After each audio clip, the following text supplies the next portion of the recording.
Hello YouTube and welcome into day 2 of Longwood University's Communication Studies Department presents live senior original undergraduate research. I'm your host, Dr. Ryan Stouffer, and I'd like to welcome you all in today. I get the dual privilege today of having taught all these students their research project as well as getting the production side of the thing behind the scenes. But let's get into the research project and what those are about. All my students are doing quantitative research in kind of the social science fashion, so they are looking for large patterns of communication trends here. And so what they did is they picked the question they want to ask, because of course all research has to start with a question, be it where we're going to go out to eat tonight, what shoes we're going to buy, or what communication phenomena we want to study. So they picked their questions, they did a literature review, see what other scholars out there have found on their questions. They formulated some hypotheses, some research questions. They conducted surveys to collect at least 100 responses, but shout out to Courtney, who you're going to hear from later, with over 500 responses here. So Courtney, big winner today. Then after collecting that data, they ran some significant testing, be chi-squared, t-test, or correlations. They formulated those results, and then they're going to talk about those results, kind of that argument they came up with, whether they found support for their ideas or whether they didn't. But that's not really what we're looking to do here. We're looking to introduce undergraduate students to the research process, formulating an argument, and then either supporting that argument with what they found, or contradicting a little bit, because it turns out people aren't always so predictable. So that's a little bit of our research process today. Behind the scenes from the live producing this program is a fully student crew here. So you'll be able to see some of them during the break on Skycam. We'll take a look at Skycam up there. We can all wave to Skycam. Hello. Sponsorship still available. I now take Venmo or Cash App as opposed to check. I realize that's very outdated. And then in addition to Skycam, we have our control room cam. So we can take that. Everybody can wave there. Those are the students of Com 434. That is ComLab. That is a class that's designed to produce videos for the local community. Hence 434, the area code for Farmville, Virginia. So I'm very excited to welcome all of you into this original undergraduate student research. As far as I can tell, no one out there in the world is doing this. If you find someone that does, tweet at me, Ryan Stouffer. But until then, we're going to claim to be the only ones producing live streamed undergraduate original student research. So stay tuned. We got a lot of exciting presentations today. Zach and Dustin will be right at you shortly.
Hello, everybody on YouTube. Thank you for joining us today, and thanks for watching.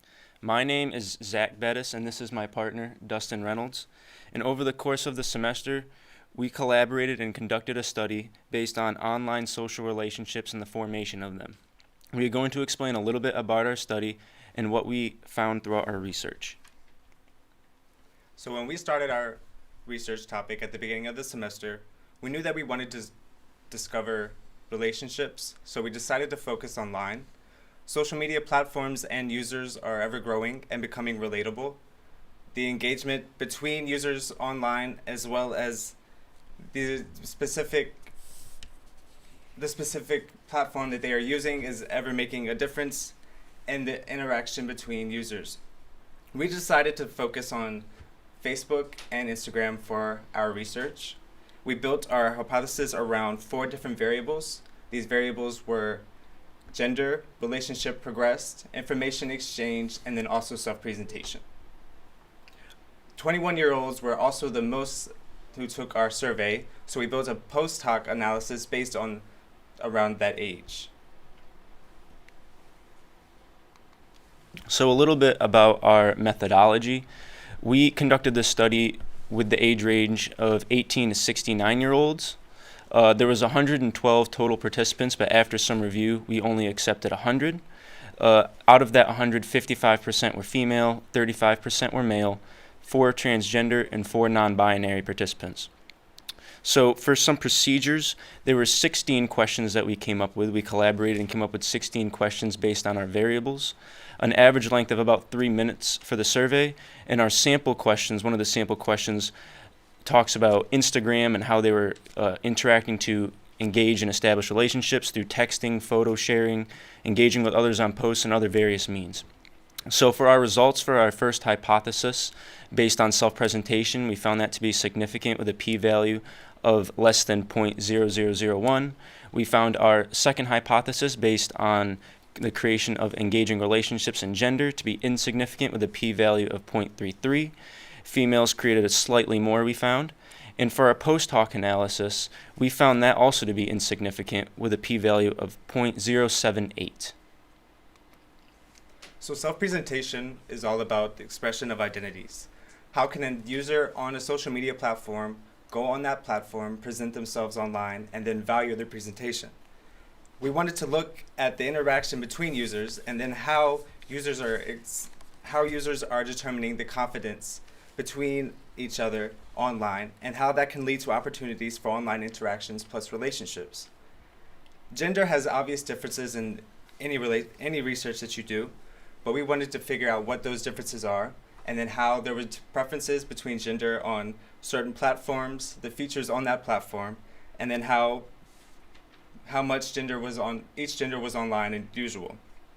The amount of time that each gender is online is going to affect the overall research because it is affecting the information exchange between these genders as well as the progression of the relationship. So a little bit about some discussion about information exchanged. So this would be the amount and type of information that was exchanged throughout the relationship. So what this may mean is that the amount of information exchanged may be based on certain factors and may influence other certain factors. So something like self-disclosure, which may influence self-presentation, may influence the amount and type of information exchanged, and many other influences such as social connectedness may also influence the amount of information exchanged. And we found that the types of information exchanged may differ between males and females. For relationship progression, this is how the relationship progresses over time, so self-presentation also can connect to this and may influence how a relationship can progress based on confidence. Males and females may use social media for different reasons, such as males prefer Instagram while females prefer Facebook. We found that through our post hoc. That females actually, when they're 21-year-old females, prefer Facebook over Instagram. So there's different levels of connectedness that may influence how the relationship progresses. So our results speak for themselves. What we found surprising was the amount of online interaction that is actually happening, which is little between 0 and 1 hour overall. There is a strong willingness for individuals to interact with each other.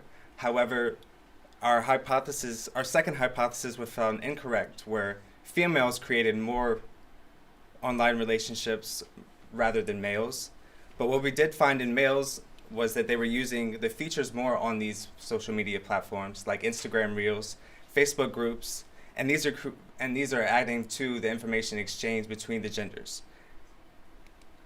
So some limitations, we found that time spent online may have been a factor, such as collecting data. We could have collected data based on how each gender was spending their time online.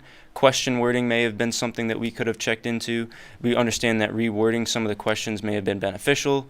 And then for 2 platforms, our study only focused on Facebook and Instagram, and we could have extended our study to such things as Twitter as well to get more information from this. So for this study, more locations would have been, if more locations would have been available, we feel that we would have gotten better results. And also, I want to add an importance on inclusiveness, that there was more diversity in the cultural of the survey and in the individuals that took our survey, then we would have had better results as well. This research can also be used on any kind of platform, no matter if it's social media or an online dating app. And a larger sample size in general would have helped our results, as well as how we understood how online relationships are being used. Online interaction is ever growing, and it's becoming more personally to individuals, and inevitably it's not going anywhere. So that's why we wanted to discuss and look at how online relationships are being built and progress, specifically on Facebook and Instagram. We wanted to thank everybody for being with us today and enjoy our fellow colleagues after us. Thank you.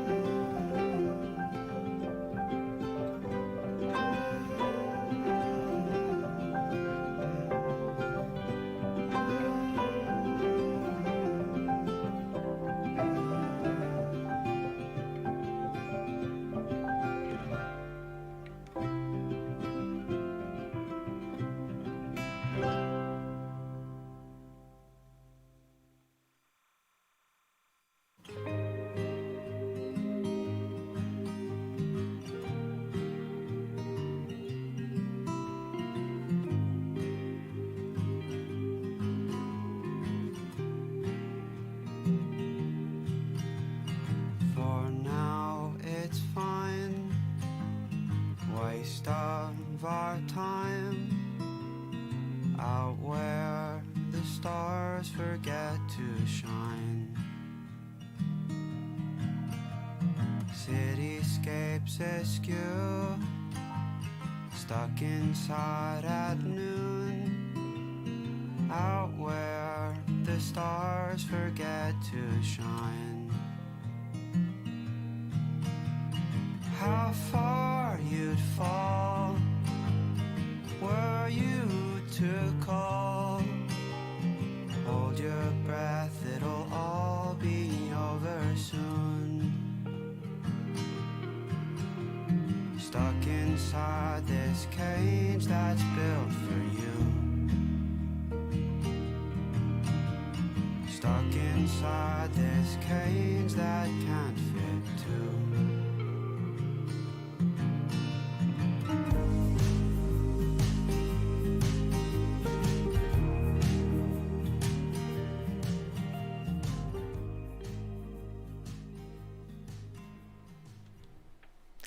Hi, my name is Isabel Reilly. Hi, I'm Nichole Reano, and our presentation is on social media activism, how gender and platforms affect participation.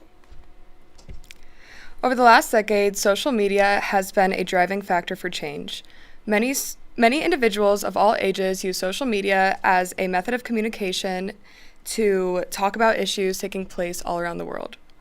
But there's not much research done on this topic due to the fact that it is very recent.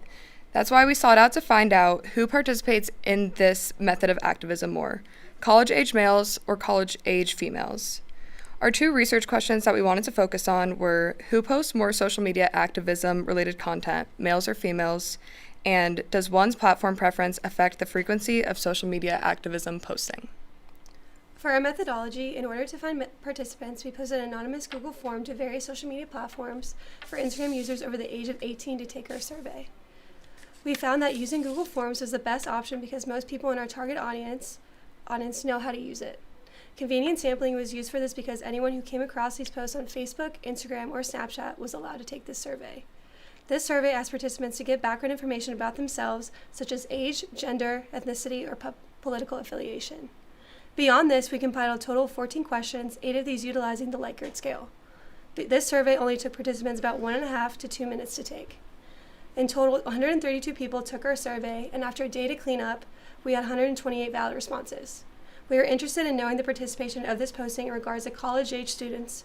Therefore, all responses from any participants over the age of 34 were removed from the population results. As mentioned previously, we contacted our participants by posting our survey link on various social media platforms. Isabel posted the link on Snapchat, Facebook, and Instagram once, and I posted the survey link in 4 different Facebook groups: the Longwood class of 2022, 2023, 2024, and 2025. We measured political affiliation, age, gender, race, and how many of our participants use Instagram as their primary platform. Exactly 80% of our sample population were female, and about 19% were male. 36% of the sample population identified as Democrats, while 30% reported being Republican, and 23% reported as independent. And all of our participants answered yes to using and owning an Instagram account. There are about 4 constructs that we wanted to focus on for this research. The first construct that we wanted to explore was the idea of social media activism. This is the method of activism that utilizes online social media platforms to advocate for social or political movements. Some of these political movements that are popular include the Civil Rights Movement, Black Lives Matter, Right to Life Movement, reproductive justice, and many more that we see every day.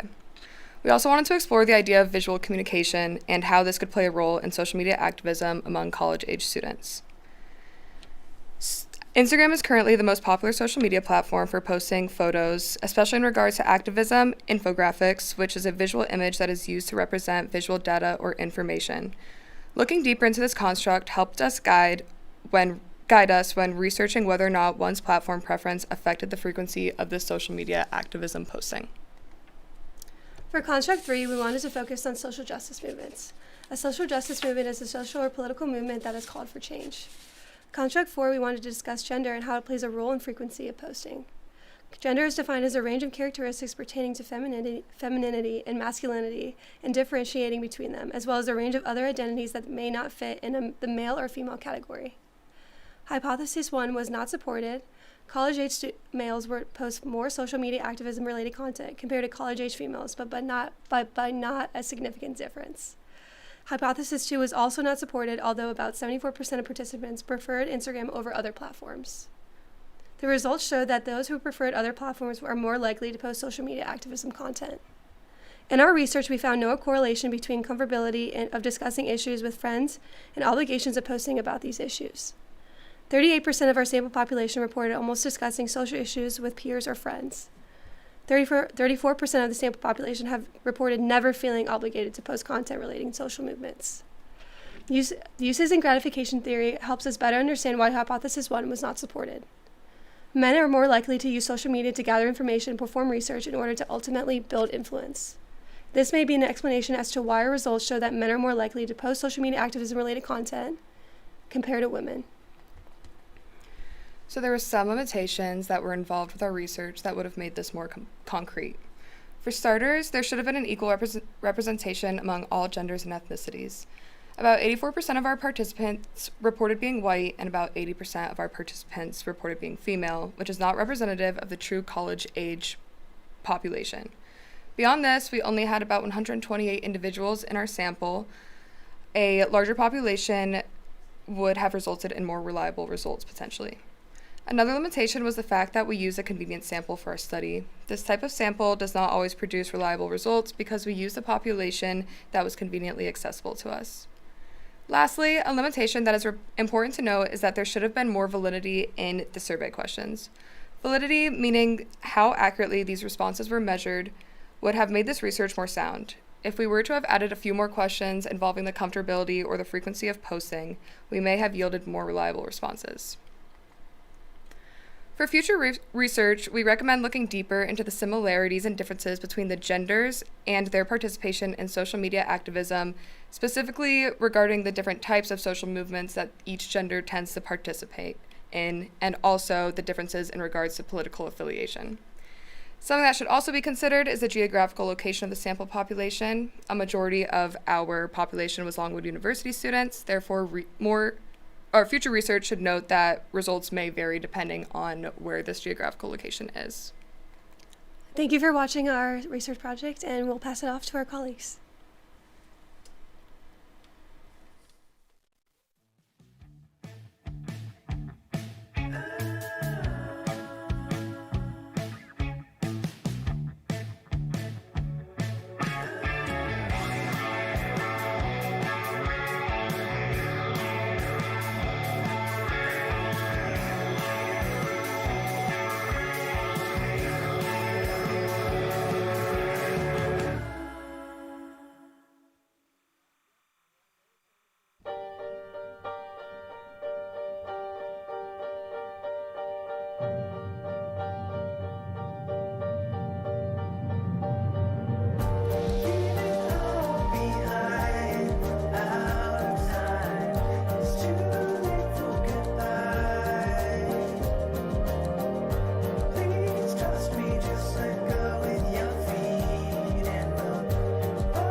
Hello, my name is Kirk Shaffner, and I will be presenting my research on the effects of fitness content consumption on self-esteem in college-age students. So what I really wanted to look at was the use of social media to consume fitness-related content specifically, and if the amount you consume affects your self-esteem levels, whether positively or negatively. My first hypothesis was the more college-age males that follow fitness influencers, the more likely they are to have self-esteem issues. The independent variable for this was the amount of fitness content consumed, and the dependent variable for this was their self-esteem levels. And my second hypothesis was males who follow fitness influencers will have lower self-esteem than females who follow fitness influencers.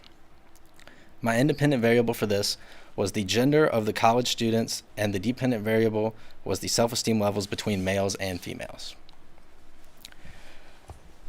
So I had 104 total respondents take my survey with 88 fully completed surveys. Out of the 88, there were 48 males and 40 females, and their ages ranged from 18 to 24. My survey included 8 Likert scale questions about fitness content consumption and self-esteem. The survey took around an average of 2 minutes to fully complete, and a few of my sample questions were, do you follow fitness creators on social media? 75% said yes, while only 25% answered no. I also asked how often do you have negative thoughts about your body image after consuming fitness content. 58% said sometimes, and that was the leading answer for this question. And finally, I asked, do you agree or disagree that seeing fitness influencers' progress results in comparing your body to theirs? 54% said they agree, and 33% strongly agreed, while only 6% disagreed with this statement. Going back to my first hypothesis, it was unsupported and non-significant, and also my second hypothesis was also unsupported and non-significant. My post hoc analysis, which is a test you run after you look at the data you collected, was that college-aged males overall will have more positive body image thoughts than college-aged females, and this was unsupported and also not significant. So the four constructs I used when collecting my data was gender, and gender was used to compare male and female answers and look at any differences in self-esteem levels between the two. At the start of the survey, I had them identify their gender, and then when looking at their data, I separated it into the two categories. My second construct was age, and this was used to determine if the surveys fell within my age demographic, and if not, then the results were thrown out. My third construct was social media usage, and this was used to determine vital information about the respondents. One of the questions asked if respondents follow fitness creators on social media, and another question asked how often do you consume fitness content throughout a week. And finally, my fourth construct was fitness behavior, and this was a key theme throughout the entire process, as the survey was targeted towards college-age students that work out often and consume fitness-related content.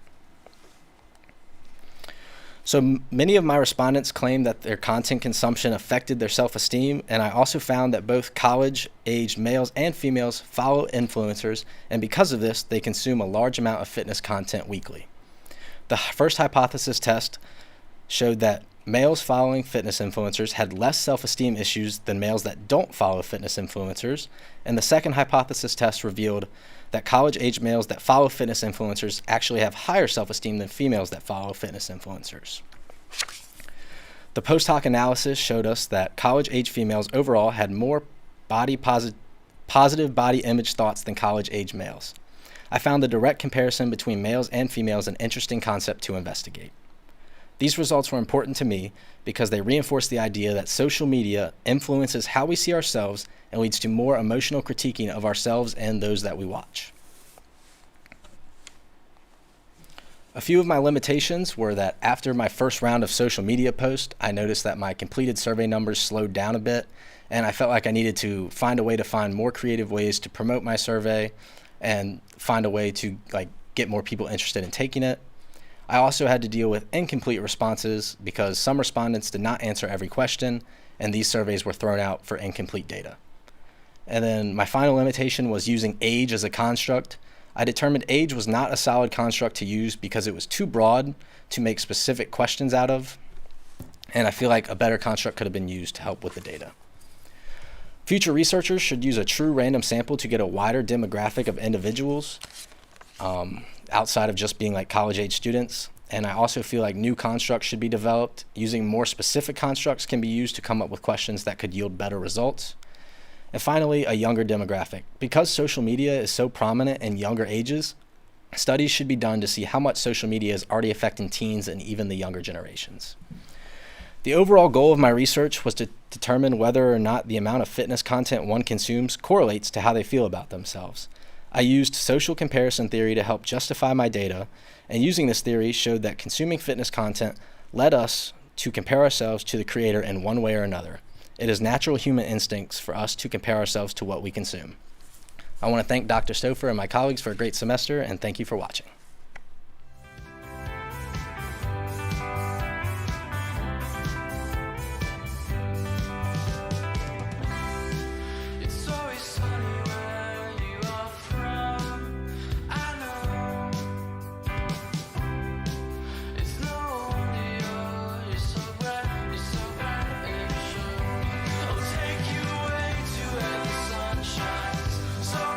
So bright, you can stare at the stars.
Good afternoon, everybody, and welcome in.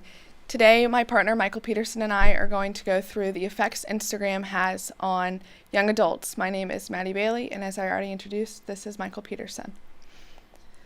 Our research topic was to see if Instagram had any effect on young adults. We wanted to see if there was any reason or correlation between Instagram and the difference in the declining of mental health today. We came up with two hypotheses to understand our research question. The first hypothesis kind of went with the amount of time that young adults spend on Instagram and if that affected their mental health.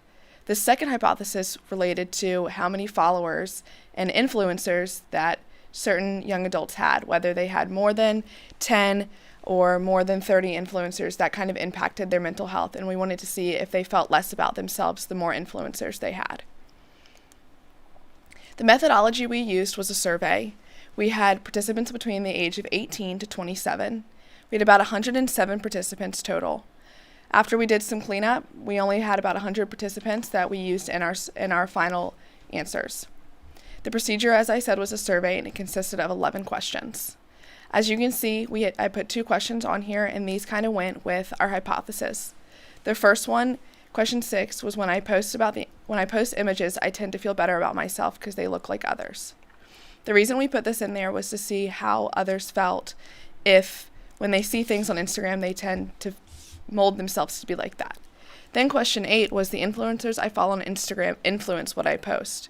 If we had more people answer to this, that meant that they were feeling as if sometimes what they see on Instagram is how they should influence and how they should post.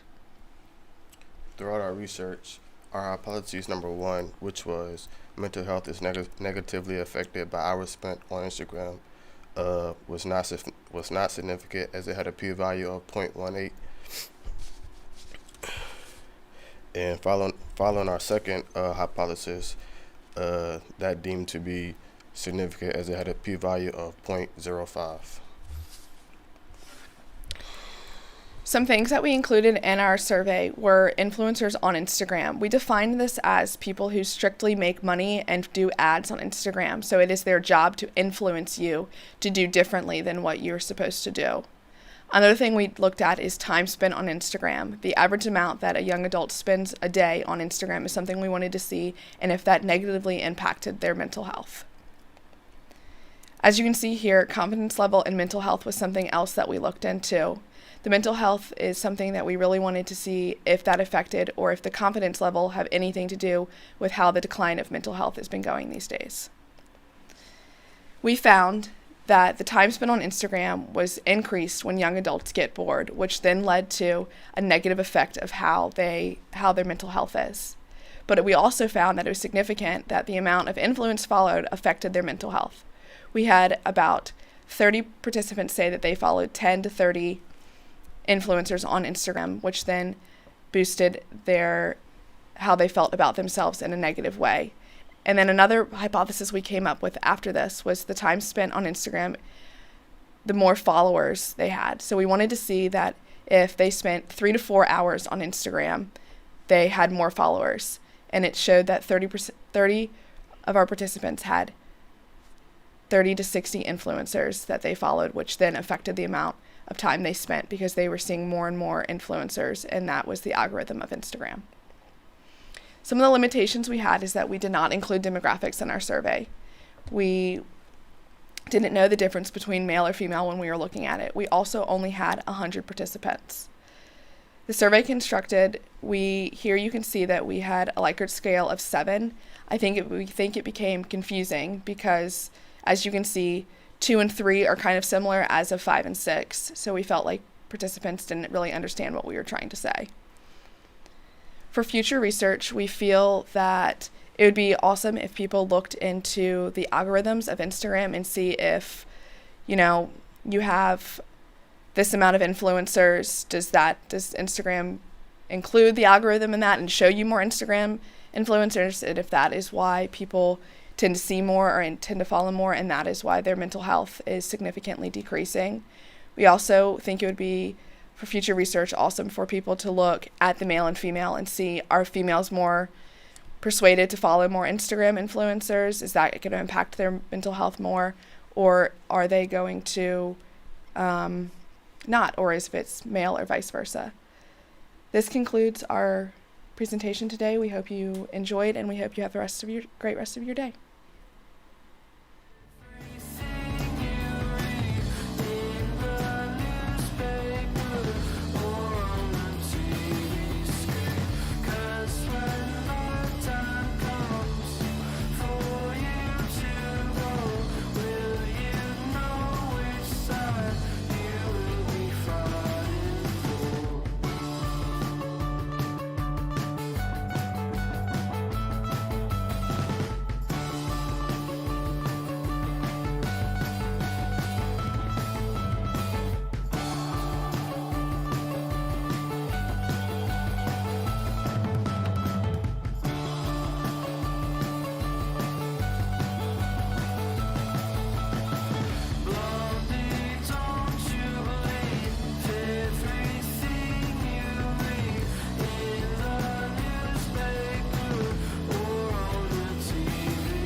Good morning. My name is Victoria Kinker, and today I will be presenting my project exploring the effects, the health and dieting side of TikTok.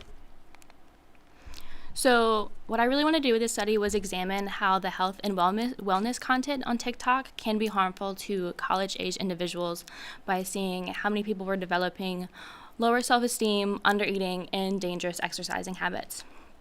The research gap of my project was TikTok rose to popularity not too long ago, and therefore there's not much research around the app, and especially around the content that I studied, there's really not a lot of research regarding that.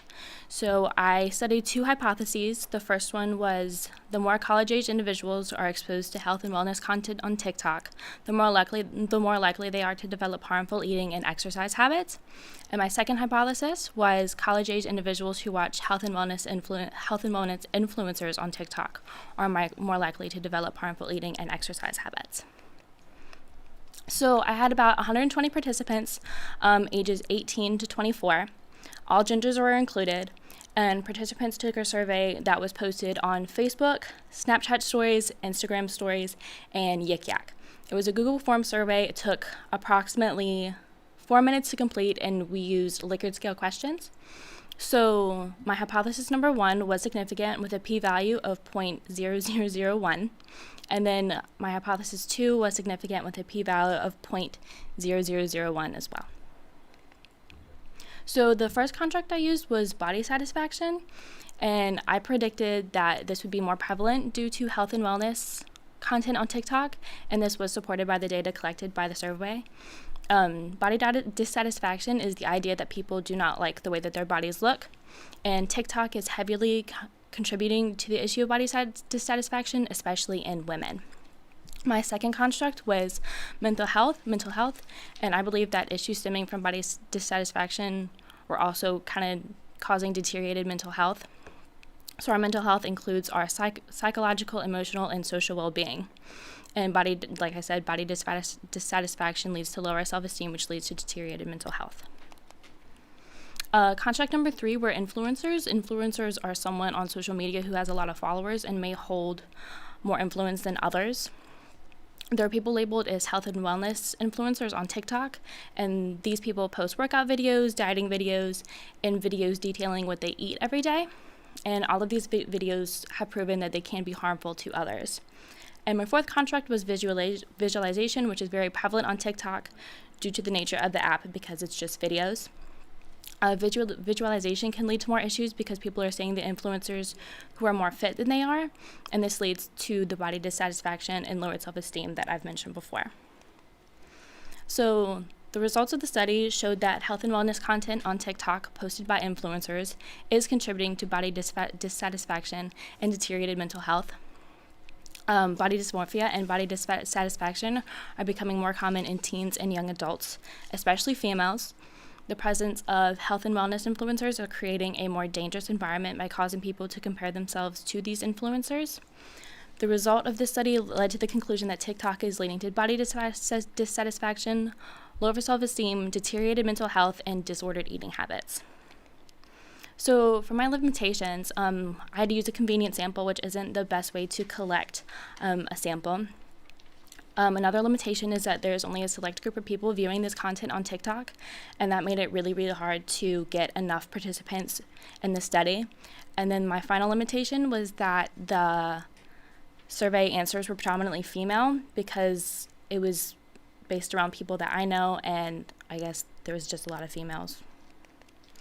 And then finally, for future research, I would study other apps such as Instagram, which is also a visual app, but it's a little bit different because it's not videos, it's pictures.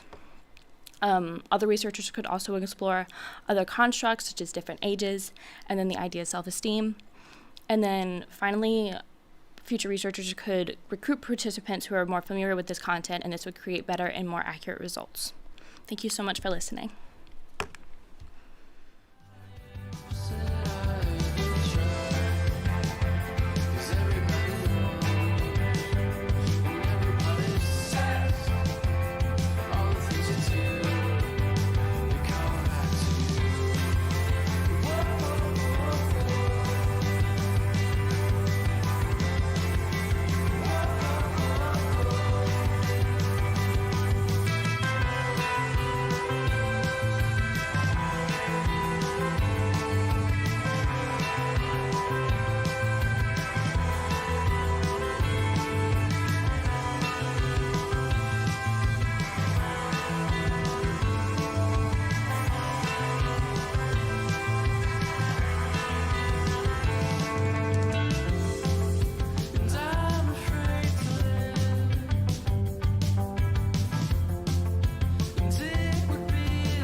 Good afternoon, everybody. My name is Vincent Mallardi, and today I'm trying to figure out what makes an informed citizen.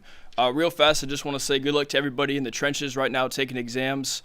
I've had the same Timex Ironman watch that I wear 24/7. I've been wearing it maybe 3-4 years, and it just died this past weekend before exams, so that's how it's going for me.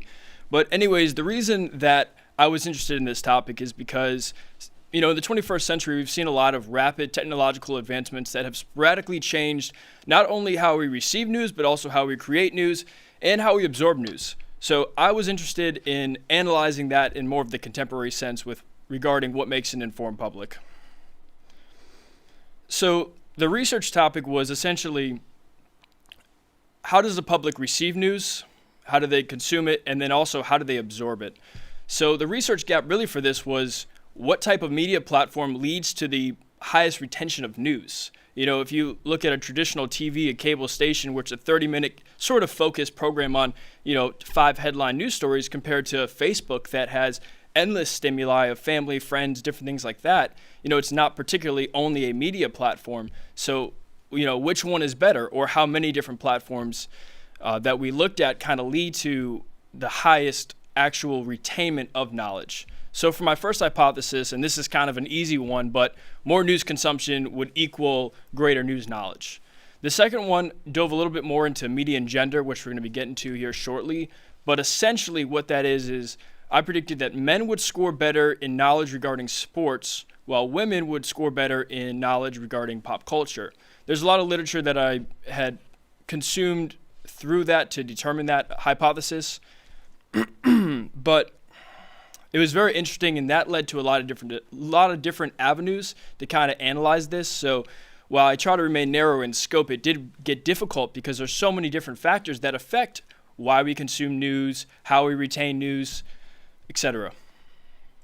So for the methodology, really the only kind of main points was that it was pretty balanced with males and females, as well as political affiliation between Republicans and Democrats. The most noteworthy kind of aspect of the methodology with the participants particularly was that the average age was 34.5 years old with a standard deviation of 18.1. So the minimum age was 18 years old, and I think the maximum age that I had was 88 years old. So it did provide for pretty interesting age bracketing to compare, what the older generations compared to the younger generations, how they consume news, what platforms, etc. So the questions, it was 32 in total, but 15 of those were multiple choice, sort of like quiz exam questions, and these measured current events, sports, and pop culture knowledge. And hypothesis 1, before I forget all the numbers, hypothesis 1, the p-value was 0.0348, so the results were significant with more news consumption equals more news knowledge. Hypothesis 2, the p-value was 0.0873 and 0.4171. That was for the males, and then females with sports and pop culture. So that was also significant as well.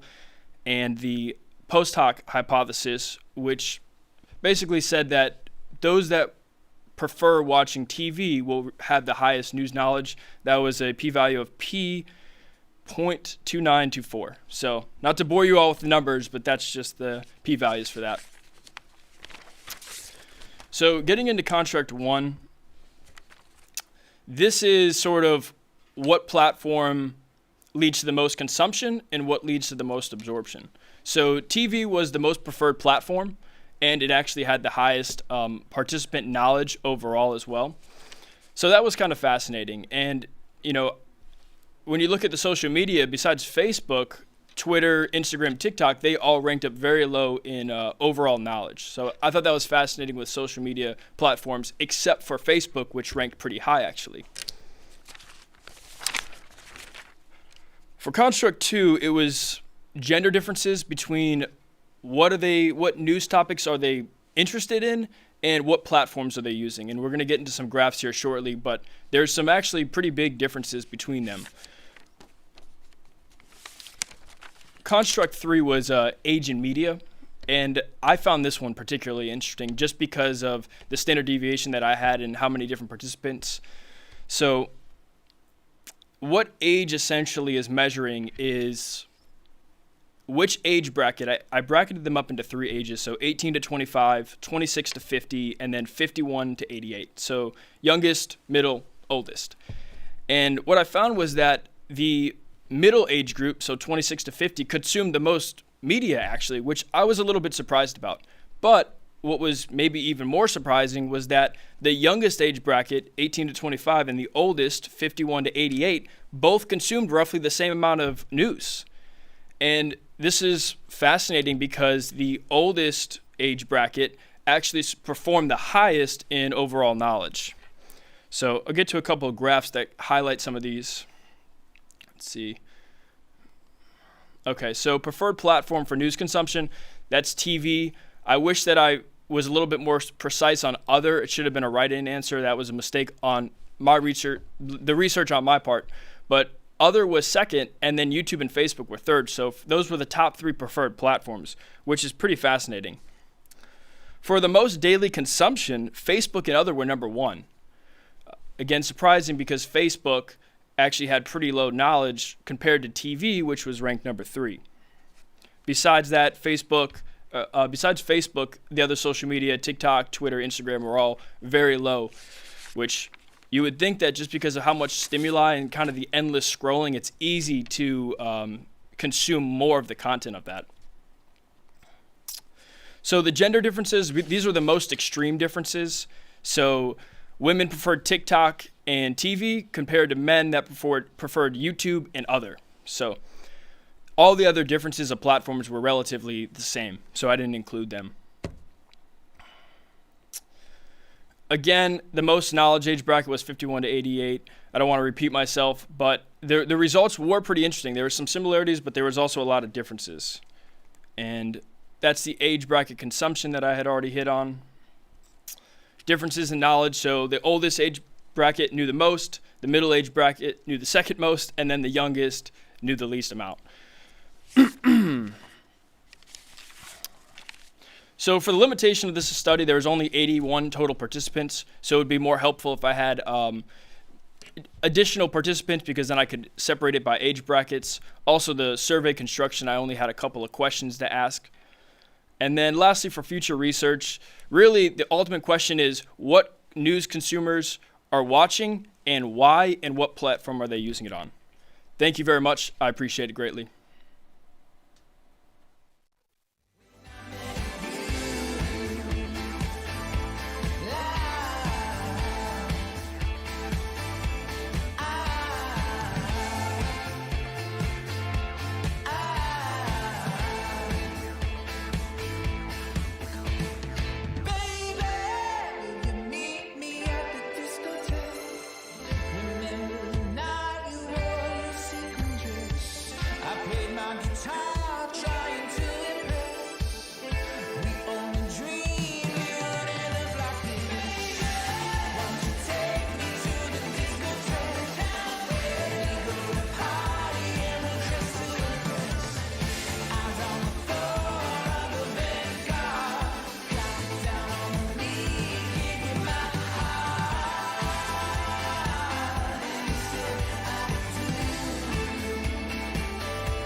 Good afternoon. First off, I would like to say thank you to everyone who is helping put on this broadcast, and a special thank you to Dr. Ryan Stouffer for his incredible support throughout this semester. My name is Henry Basilica, and this afternoon I will be speaking about the election of the century, 2020, and misinformation.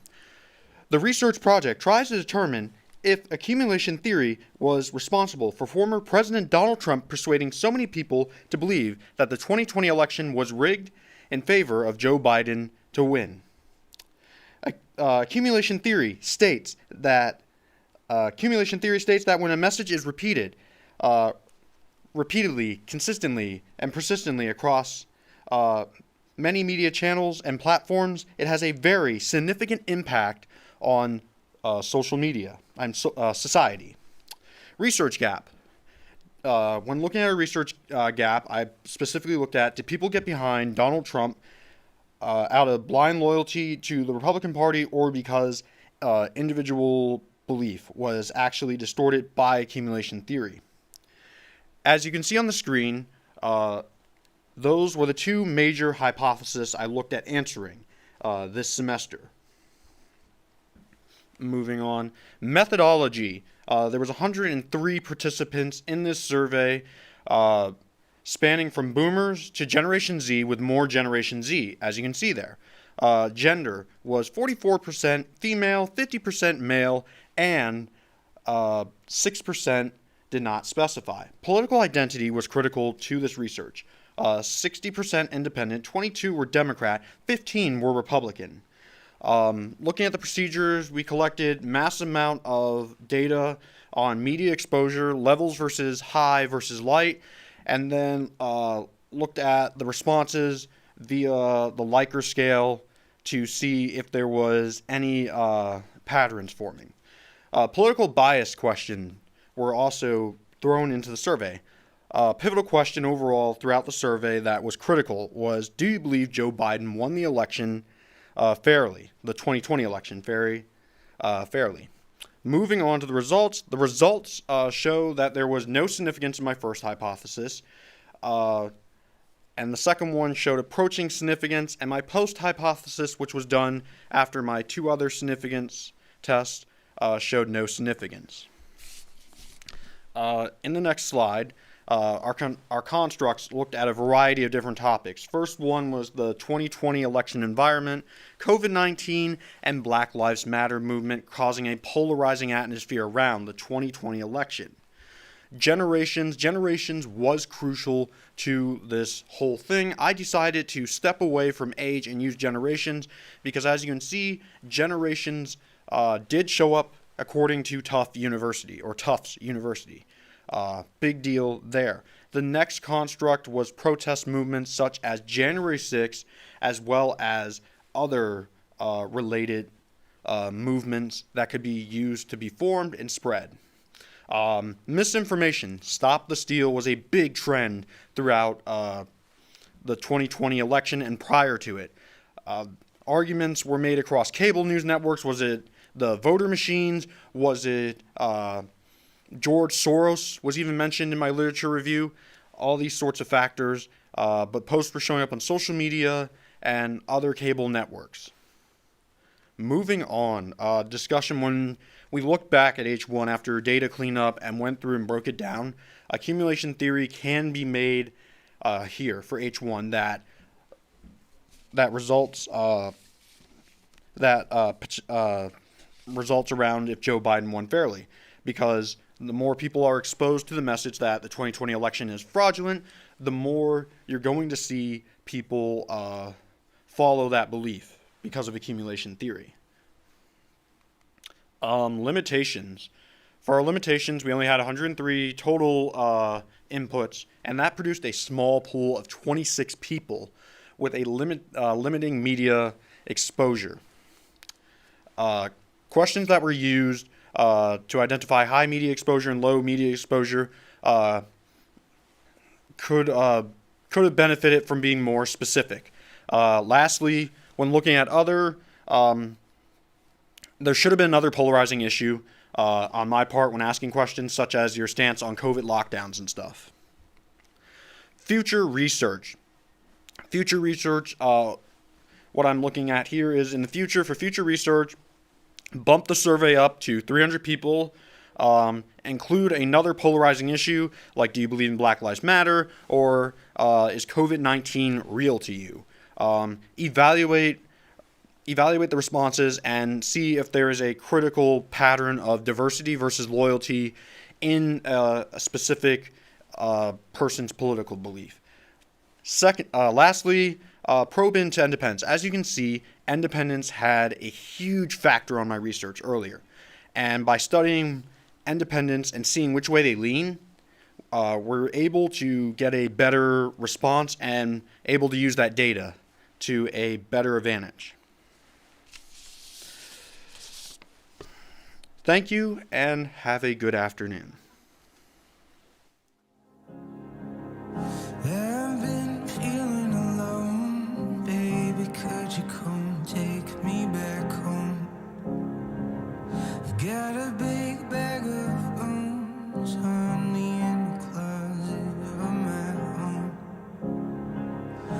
What's the point in talking this over?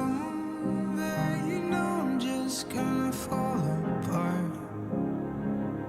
Always thought when I got older I'd learn to recognize false starts. I've got mood swings, even in my dreams. Nobody wants me, even in my dreams. I've got a chip on my shoulder.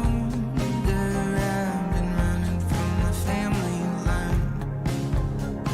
You can tell he's my brother. Mother gave him her eyes. I tried to swim the West Coast Ocean, but the cold nearly stopped my heart. Tell me where I'm going and what to do if I get that far. Well, I've got mood swings, even in my dreams. Nobody wants me, even in my dreams. I amount to nothing, even in my dreams. I'm batshit crazy, even in my dreams.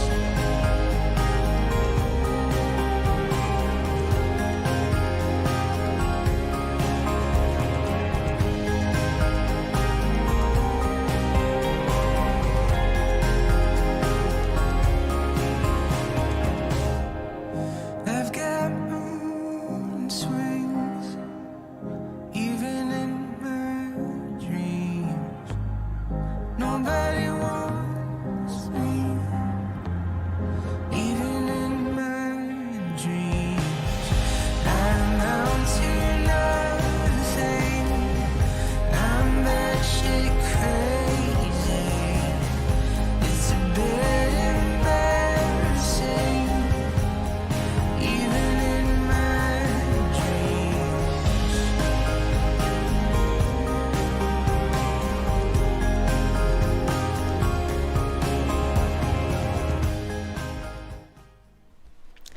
Hi, thank you so much for tuning in to our research this afternoon for COM Seniors. My name's Emma Grace, and this is my partner, Will Johnson, and through our research this semester, we decided to discuss the impact of Yik Yak on campus life. So we personally saw a lot of usage among our peers within this past year on the app, and wanted to learn more about it. So after originally being shut down in 2017, Yik Yak made a comeback in 2021. And originally it was shut down because there was a lot of hate speech and cyberbullying on the app itself. And with its return, they created a few policies to hopefully prevent that, but it hasn't seemed to make much of a difference. Due to this resurgence, there's been no up-to-date research, and with this gap in mind, we wanted a basic understanding as to why college students seem to use this app so much. We hypothesized that the anonymity leads to bolder posts and a rise of cyberbullying and trolling overall, that the app has an impact on students' perception of Longwood University's campus and Farmville in general. And with a post hoc analysis, we decided to search if members of Greek life would be mentioned on the app more often. All right, so for our methodology, we had 209 original respondents, and then we had to clean up that data because of some joke responses and others. We actually had one person who didn't even go to Longwood at all completely fill out our survey, so shout out to you for doing that. Even though we couldn't use your answers, we really appreciate your time. So we narrowed it down to 198 Longwood students who answered our survey. We sent out the survey through Instagram, stories, social media, or all social media, Snapchat stories, and especially on Yik Yak, and also on Facebook classes of 2022, 2023, 2024, and 2025, all the current classes, to get their opinions on the survey. So 98.49% of all of our respondents were in the age range of 18 to 23, so all college student ages. Around 50% of the people who responded were all members of Greek organizations, and then 86.87% were members of at least one organization. We used Likert scale questions as well as short answer questions.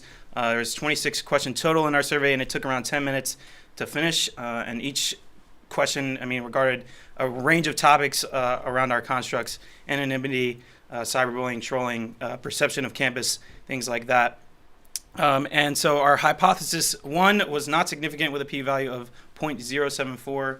Our second hypothesis was significant with a p-value of 0.0024, and our post hoc was significant with a value of p of 0.013.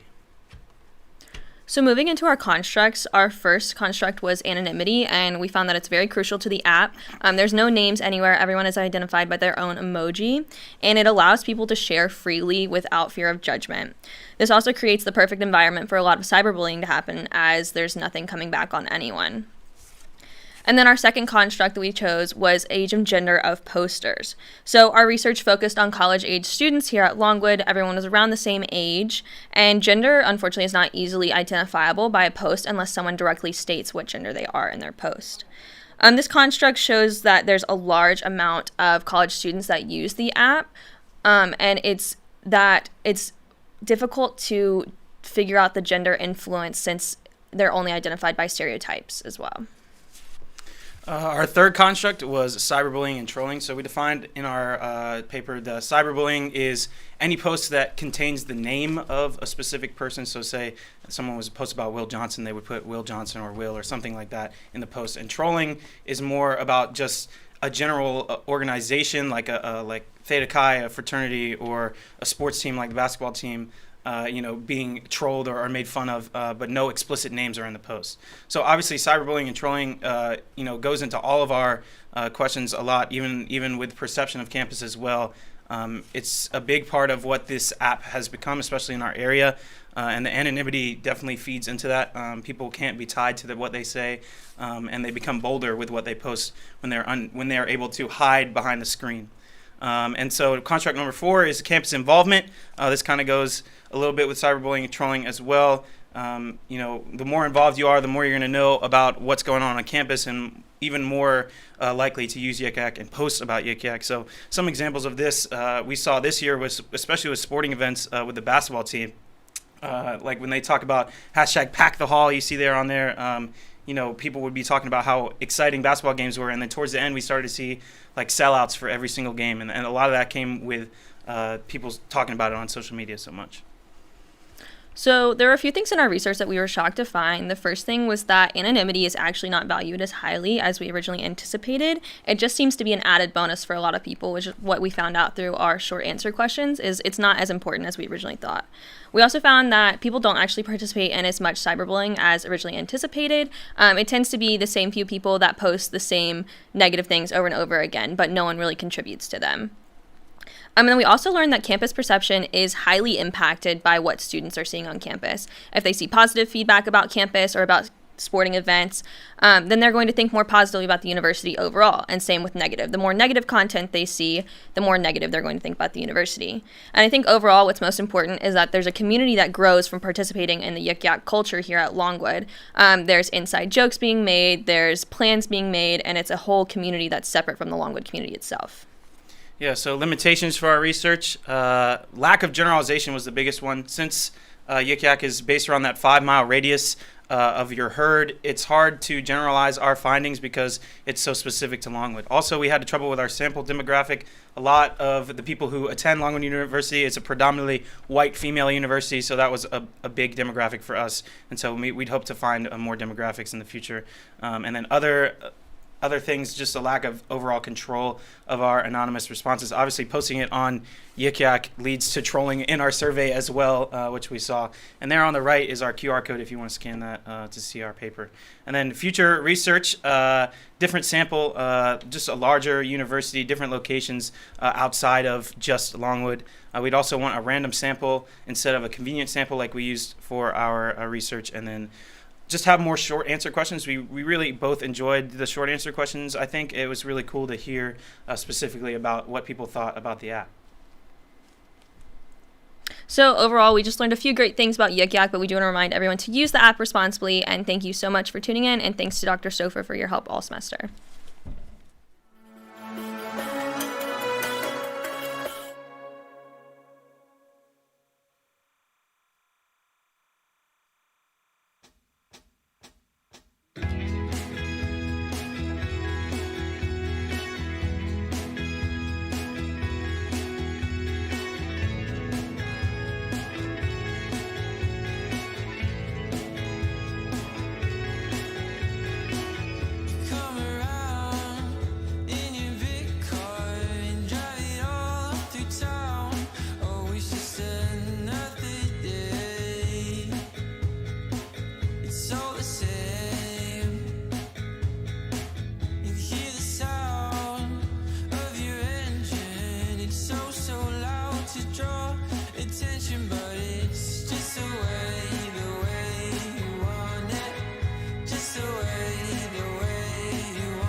Hi, my name is Jamila Cromartie, and I did my senior communication studies research on intentions when using Tinder. Meeting people the old-fashioned way can be challenging and socially awkward, hence why many people turn to dating apps like Tinder. The first thing users do when signing up for Tinder is create a profile that will be displayed to other users on the app. This profile prompts users to add a photo, bios, interests, hobbies, and more. For my study, I looked at the relationship between how one makes their Tinder profile and their reasoning for using the app. One research gap that I had was I couldn't find research that studied people's true intentions when using Tinder. For my first hypothesis, I looked at if women spend more time making a Tinder profile than men. For my second hypothesis, I was looking at if men use Tinder for hookups and if women use it more for relationship development.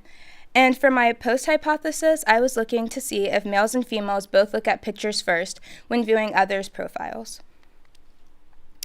So for my methodology, I had a total of 74 people take my survey, but only 64 were usable. Out of those 74, 41 were female and 20 were male, and 2 answered non-binary. All of them were over the age of 18, and they all clearly had Tinder.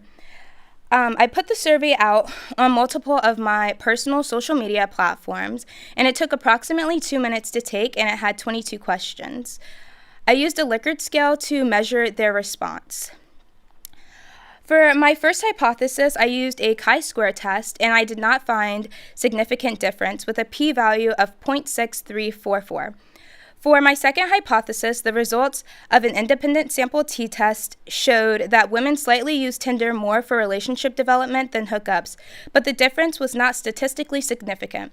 Thus, the hypothesis was not supported. For my post-HOC analysis hypothesis, I predicted that males and females would look at pictures first when viewing others' profiles. Using a chi-square, I was able to see that females and males both look at photos first, but the results did not show a significant difference. For my first construct, I looked at visual communication. A picture is required when creating a Tinder profile. It is usually the first thing other users notice. Photos can cause a variety of social and emotional evaluations or a combination of both. From just photos, someone can feel excitement, disappointment, or get a vibe that that person isn't displaying who they truly are. My second construct, I used the uses and gratification theory. People join Tinder for a variety of reasons. Some join for casual hookups, others join out of curiosity. Despite that reason, all users of the app share one common goal, which is to meet people. Uses and gratification theory helps us understand why and how people use social media. My third construct was gender. I believe someone's motives are different depending on how they use Tinder. If you're using the app to find a friend, you're going to use it differently than someone who is using the app for sex. One article that I found said that men were more motivated to use Tinder for the thrill of excitement, ease of communication, and casual sex than women do.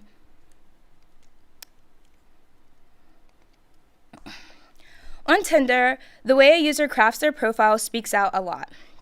Typically, people swipe left or say no to profiles that have poor quality photos or bad grammar. This forces other users to put their best photos and best grammar skills up front. When looking at Table 1, it is clear that my results do support my first hypothesis, despite my p-value was greater than 0.05, meaning that there are no statistically significant results that show that women spend more time making a Tinder profile than men.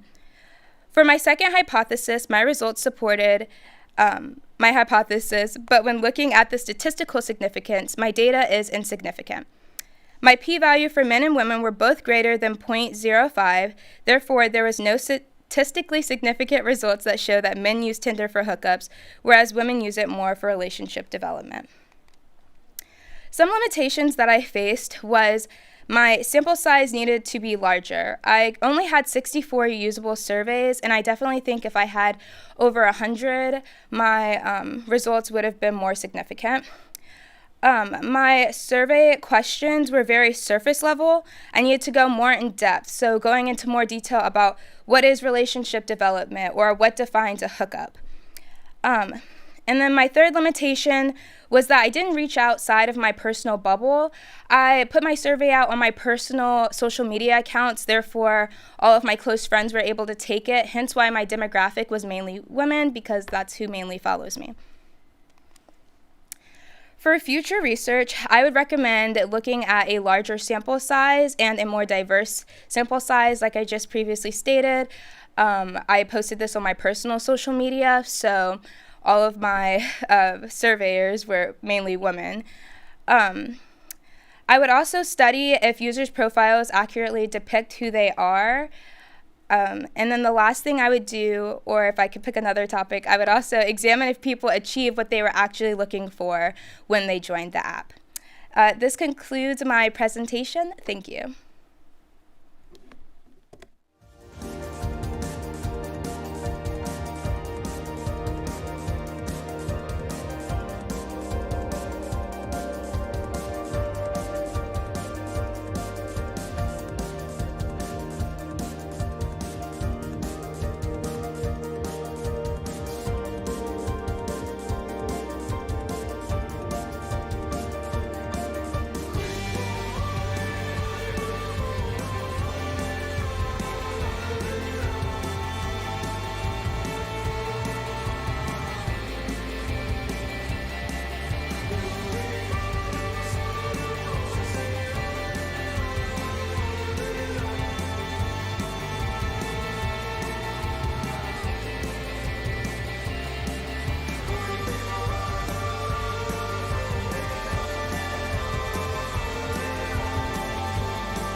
Good afternoon. My name is Jess Semmler. And I'm Grace Royal. And today we will be presenting our senior research on the effects of Tinder use on college-aged young adult psyche.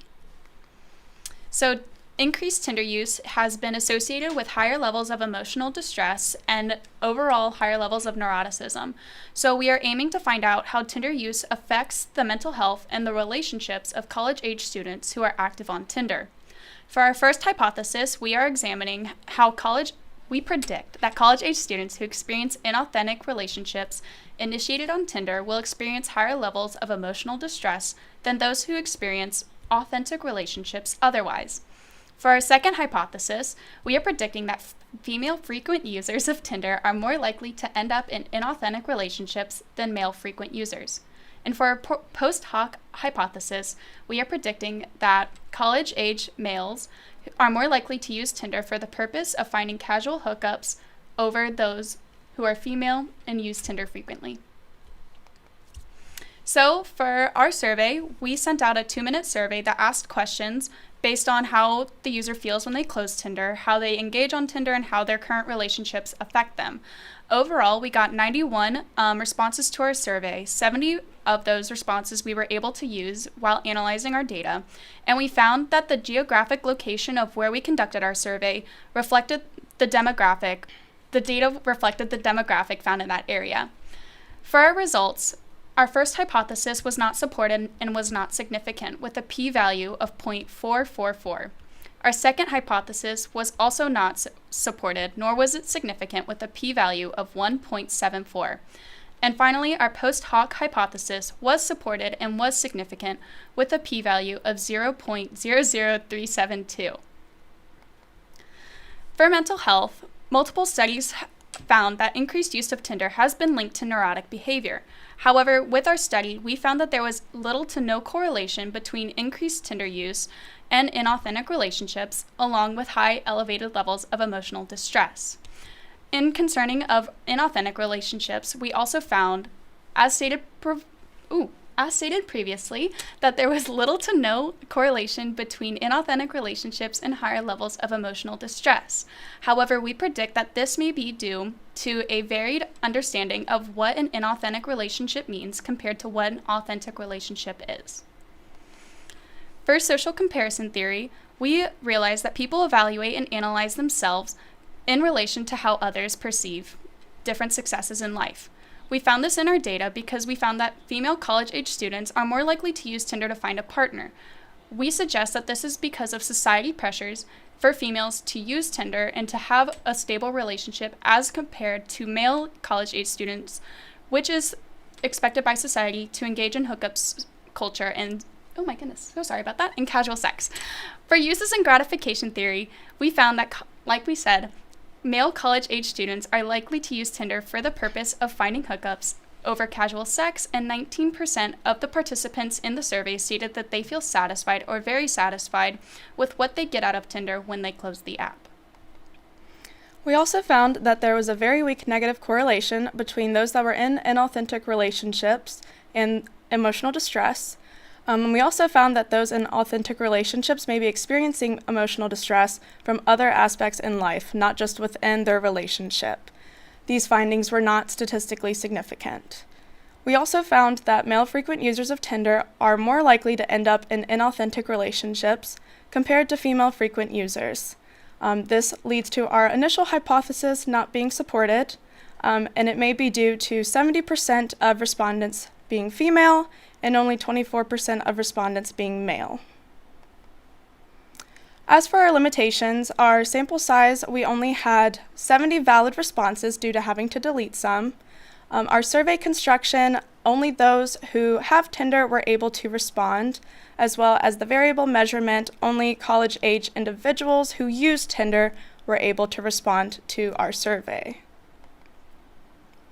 As for our future research, we recommend doing a different sample, specifically older age group like millennials, 25-year-olds to 30. We also recommend taking a look at other constructs such as past relationship history, why Tinder versus other dating apps, and their parents' marital status. And we also recommend taking a look at other dating apps such as Bumble, Hinge, Grindr, etc. Thank you for tuning in to our presentation, and we hope you enjoy the rest of the presentations today.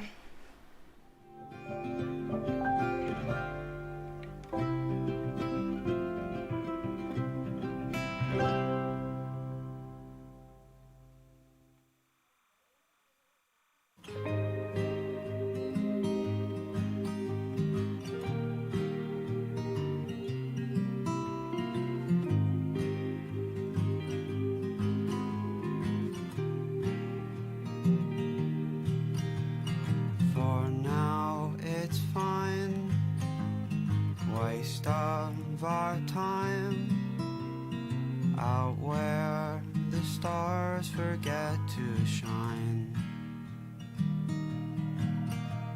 Cityscapes askew, stuck inside at noon, out where the stars forget to shine.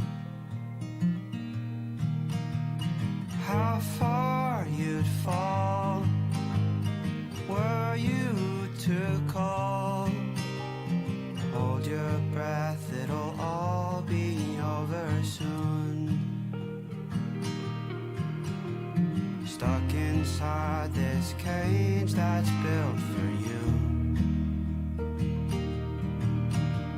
Stuck inside this cage that can't fit two.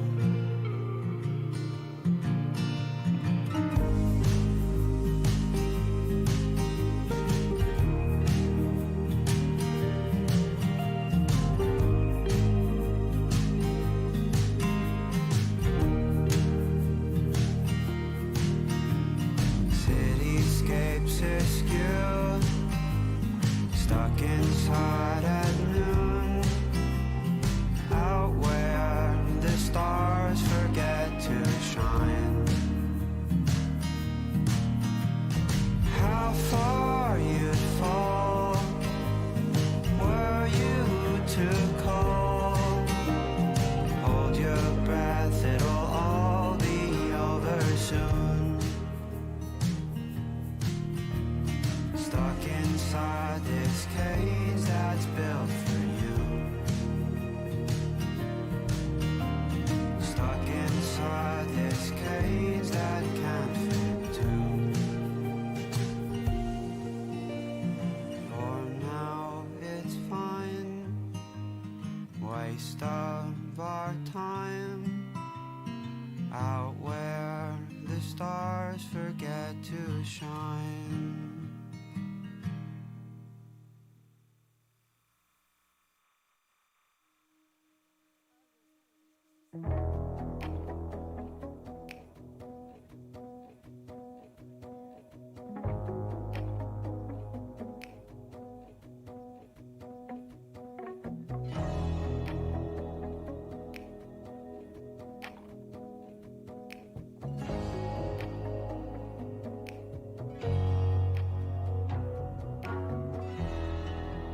You kissed my face, smiled on my soul, told me a story too good to grow old.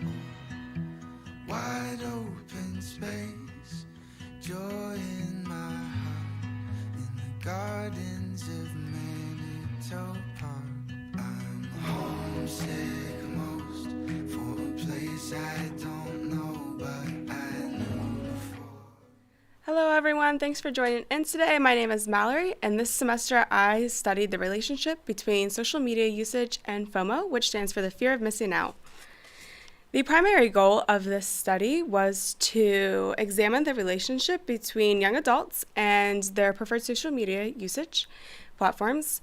Young adults, for the purpose of the study, was anyone ages 18 to 25. And then I also studied how they reacted without having access to their social media platforms for an extended period of time, meaning for the purpose of this study, an extended period of time was more than 6 hours. I did have one research question for this study, which was, what are the effects of young adults not being able to check their preferred social media platforms for an extended period of time? Along with my research question, I had two hypotheses. The first being that the longer individuals go without having access to their preferred social media platforms, the more negative side effects that they will face. And then my second hypothesis was that visual communicators will prefer Instagram's platform versus Twitter's platform. In order to collect data, I produced a survey, which was a very short survey, took less than 4 minutes. I shared it across multiple social media platforms, including Facebook, Instagram, Snapchat, and Twitter. A total of 92 valid responses were collected, and of those, 60 were females between the ages of 18 to 25, 18 were males between the ages of 18 to 25, and 24 were females who were older than the age of 26. This study was targeted at young young adults ages 18 to 25. After the collection of data, I created a post hoc hypothesis, which stated that Twitter users use the platform because of the ability to have access to creators' posts from all over the world. I found that all three of my hypotheses were statistically significant. The uses and gratification theory states that people do certain things because they gain something from that. So in relation to my study, people used certain platforms because they gained some kind of thing from that, which leads me to the visual communication. Visual communicators prefer picture-based content over text-based content, and so I did find that visual communicators are more likely to prefer Instagram over Twitter, and they are gaining the ability to have picture-based communication and not have to read text or create text-based communication. This study also looked at why social media platforms are being used by certain people. Surprisingly, I found that 100% of the survey respondents use Facebook on at least a monthly basis. This was a little surprising to me originally, but then I concluded that Facebook is an older platform and it's more established. And since this study was targeted towards a younger generation, 18 to 25, Facebook does allow to have easier connections with an older generation versus other platforms that are not as established. The fear of missing out was one of the biggest things in my project, FOMO. It happens when you have anxiety around what others are doing when you're not around. So in relation to my study, it's what are people posting when you don't have access to your platforms. Surprisingly enough, regardless of the significant data, the study did not show any negative effects being associated with lack of social media access. Which leads me to my main point of the study is that I concluded it's hard to miss out on something online because many platforms do not offer a disappearing function, meaning that content's always going to be there regardless of how long you go without having access to those platforms. The content will be there, and so will all the comments and everything based around that same content, unless the content creator themselves deletes it. There are a few limitations to this study. My sample size was not very large, and I think that it would have been beneficial to not only have a larger sample size, but have a different sample size of a different age range, or just include others. My dependent variables questions on the surveys did not allow for a Likert scale to be used. I do believe that using a Likert scale will make it easier to study and measure the data collected. In the future, I think that it would be interesting to see if a different age range would yield the same results or if they would be different or not. Additionally, it would be interesting to see if COVID-19 played a part in how people view social media in any way. And finally, I am interested to see if there are repercussions of spending too much time behind a screen, specifically too much time on social media itself. Thanks for joining in today. Enjoy the rest of the presentations.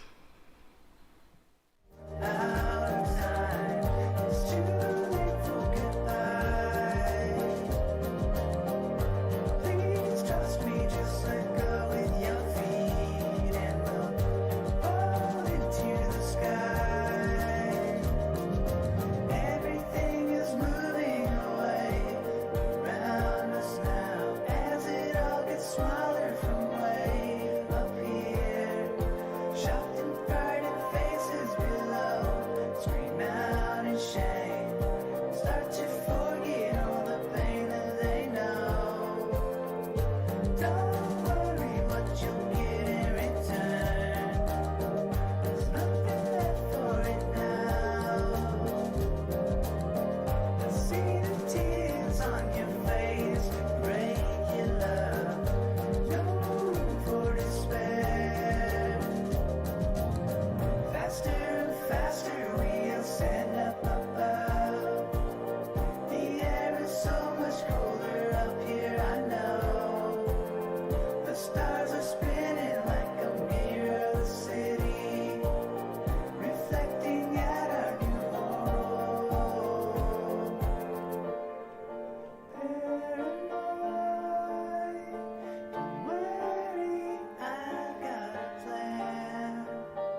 Hello and good afternoon. My name is Courtney Mattingly, and my research study is on the relationship between Instagram and body image.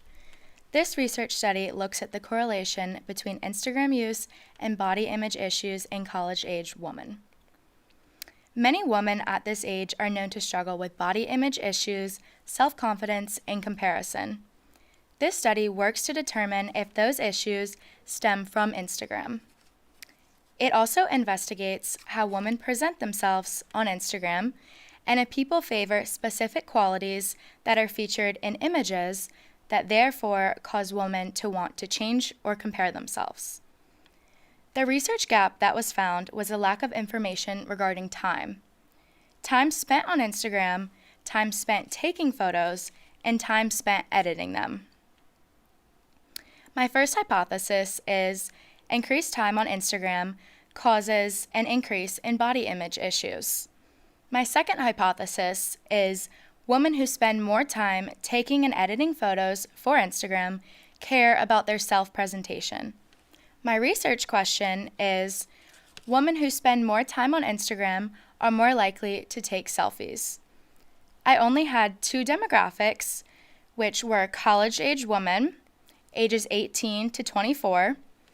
My survey consisted of 9 questions that took an average of 1 minute to complete. I had 500 participants in my survey. Their survey had asked these participants to indicate how much they agreed with the following statements, and a few of these statements were, I struggle with my body image, or I generally have a pretty low self-esteem. These were just 2 out of the 9 questions. Through my results, both of my hypotheses were proved to be statistically significant. My first hypothesis had a p-value of 0.003. My second hypothesis had a p-value of 0.0001, and my research question had a p-value of 0.002. Therefore, confirming that women who spend more time on Instagram are more likely to take selfies. I investigated a lot of different factors when creating my survey and conducting this study. These include self-presentation, low self-esteem, social networking use, and body dissatisfaction. When it comes to self-presentation, there seems to be a desire to create manipulated photos in order to present oneself a certain way on Instagram. Manipulated photos refers to editing, reshaping, or retouching oneself in a photo. A study in Iran actually investigated this and found that the manipulated photos were viewed more positively than original photos, and viewers could not even tell that those manipulated photos were edited. Those with a low self-esteem may turn to Instagram for validation and end up feeling empty if they don't receive the reaction they wanted or a certain amount of likes. As for social networking use, it was found that appearance-focused social networking use was related to body image concerns in women. Following appearance-focused accounts on Instagram also led to thin ideal internalization, body surveillance, and drive for thinness.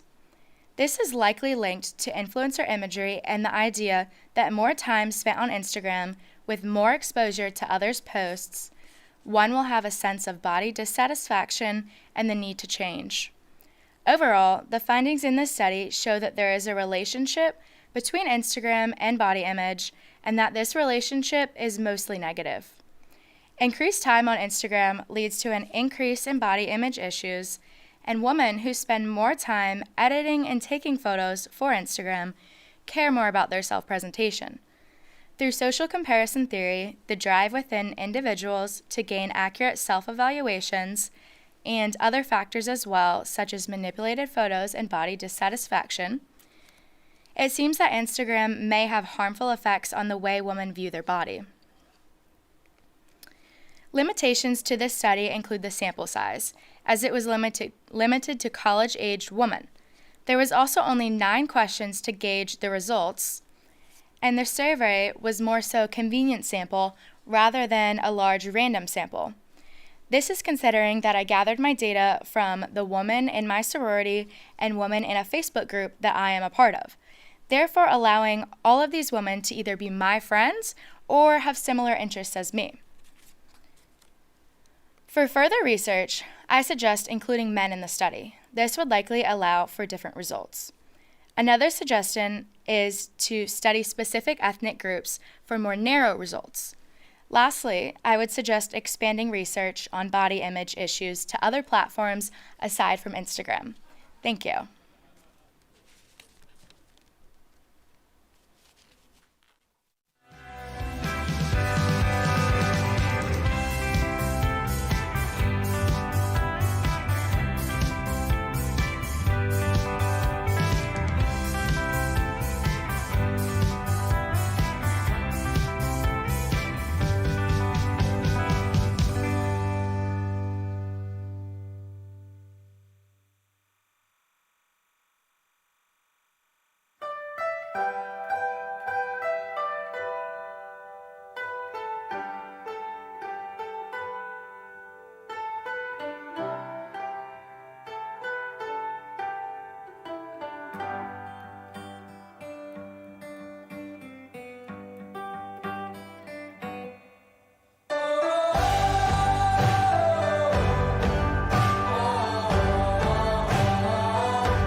Welcome.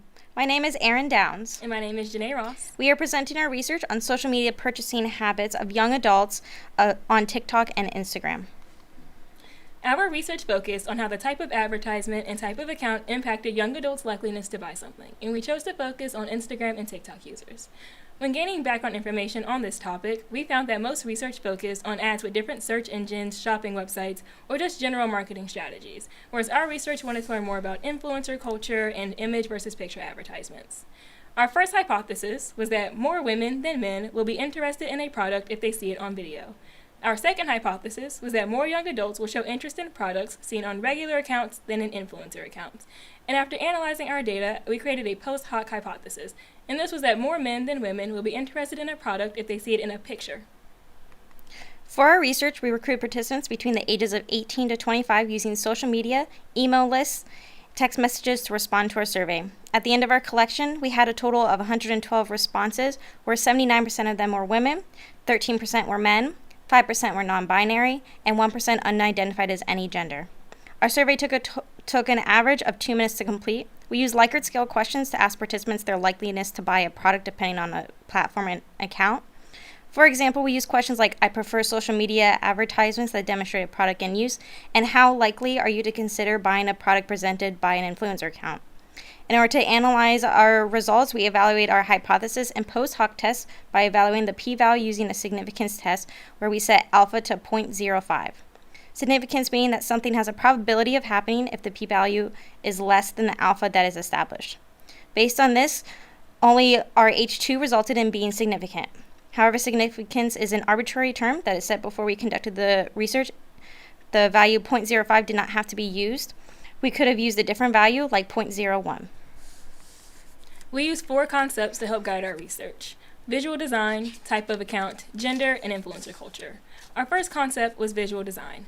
This explains that specific details organizations use, such as in advertising, such as colors and shapes.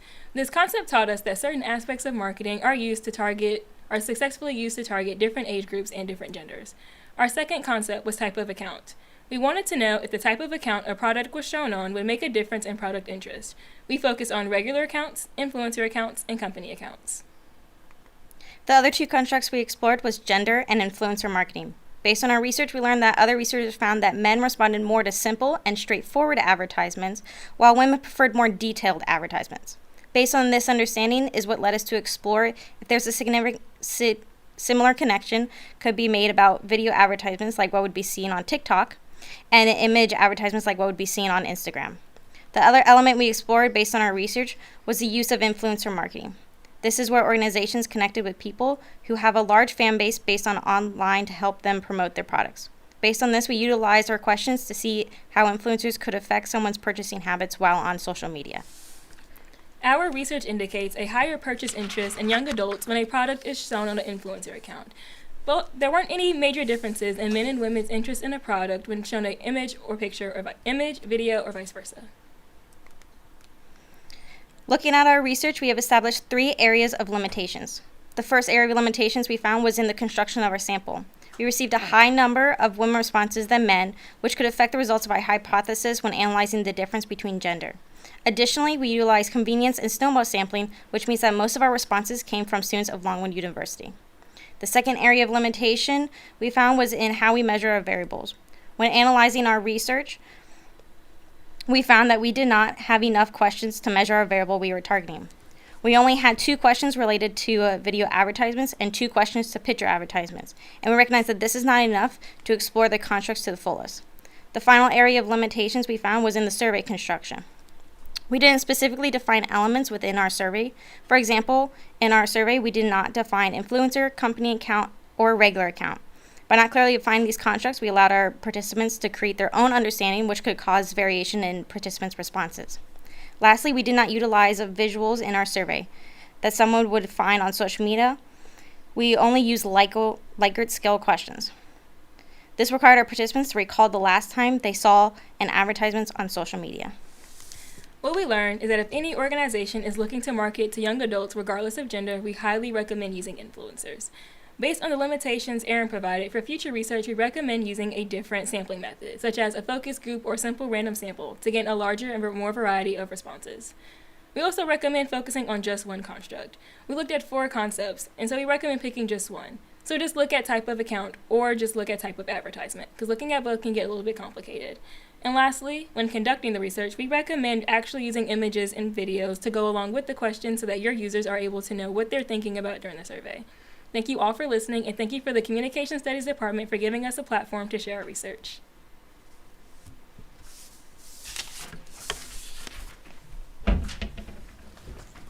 Thank you very much, Aaron and Janae. I think that was a wonderful finish for our presentational today. So, a couple of people we want to thank who are making this all possible behind the scenes. First of all, Dr. Awesome, Mr. Clint Wright. We want to give him a big round of applause. He's our broadcast studio managing engineer. If it wasn't for him, none of this would be possible. And he did some great MacGyvering today before. So well done, Dr. Awesome.